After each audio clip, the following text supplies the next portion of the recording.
Hello, everyone, and welcome back to Just Chat English Podcast. Yes, welcome back. Today's episode is a little different from usual. That's right. We're trying something new. Every week, we're going to talk about 5 interesting news stories from around the world. It's a great way to practice your English and learn about what's happening at the same time. Exactly. Don't worry if some words are new to you. Just listen, relax, and enjoy the conversation. Okay, Ashley, are you ready for our first story? I am, but it's not a happy one. Let's talk about the wildfires in Spain and France.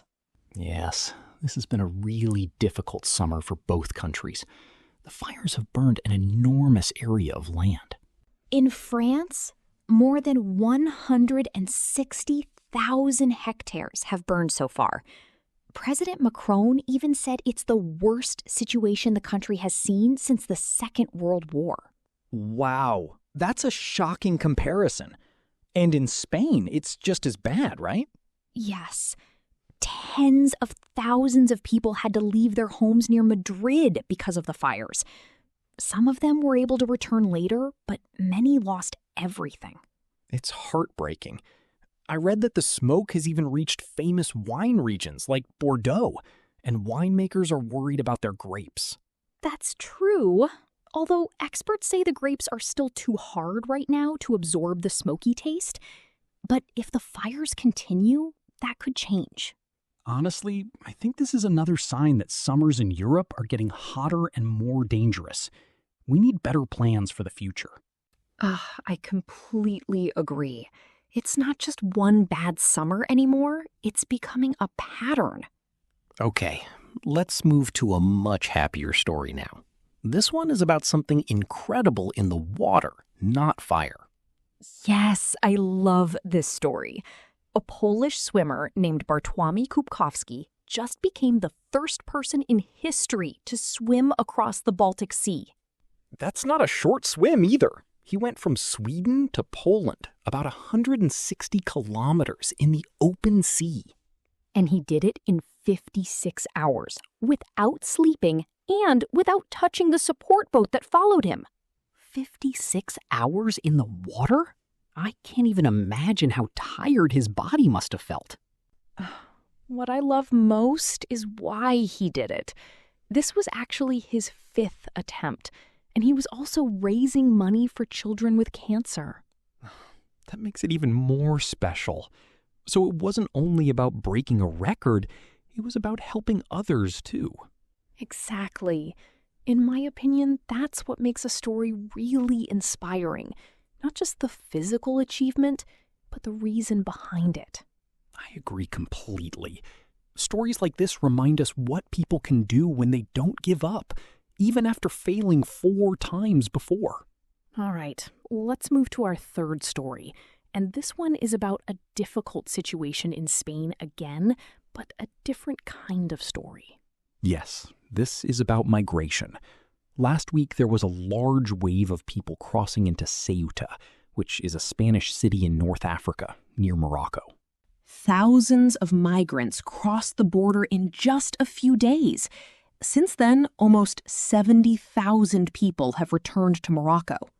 European leaders are now talking urgently about how to handle situations like this, because it puts a lot of pressure on local resources and services. It's a complicated topic. On one hand, countries need to manage their borders carefully.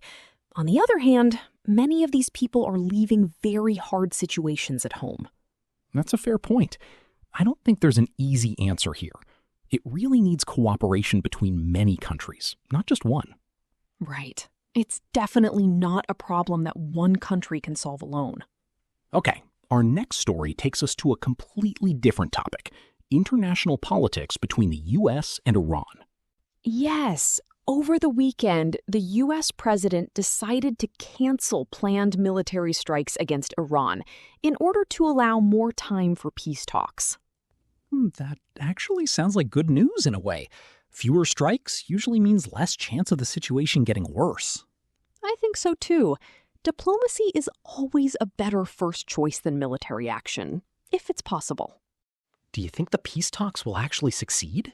Nobody really knows yet, and I don't want to guess. But I think it's a positive sign that both sides are willing to keep talking instead of only fighting. Agreed. Even a small step toward peace is better than no step at all. All right, let's finish today with something completely different. A nature story about insects. Oh, I saw this one. It's about praying mantises, right? Yes. 2 species of Asian praying mantis have spread very quickly across Europe, and scientists have now officially classified them as invasive. What does that actually mean for the local wildlife? It means these mantises can compete with native insects for food and space, and that can hurt the natural balance in the areas where they arrive. It's strange to think that something as small as an insect can cause a big environmental problem. It really can. Small changes in nature often lead to much bigger effects later, even if they don't seem serious at first. That's a good reminder that every part of an ecosystem matters, even the tiny ones. Well said. And that brings us to the end of today's 5 stories. It was a mix of everything this week. Sad news, an inspiring achievement, and some interesting science. If you enjoyed this new format, let us know, because we're planning to make this a regular part of the podcast. And remember, listening to real news in English, even at your level, is one of the best ways to improve naturally. Thanks so much for listening with us today. See you in the next episode of Just Chat English Podcast.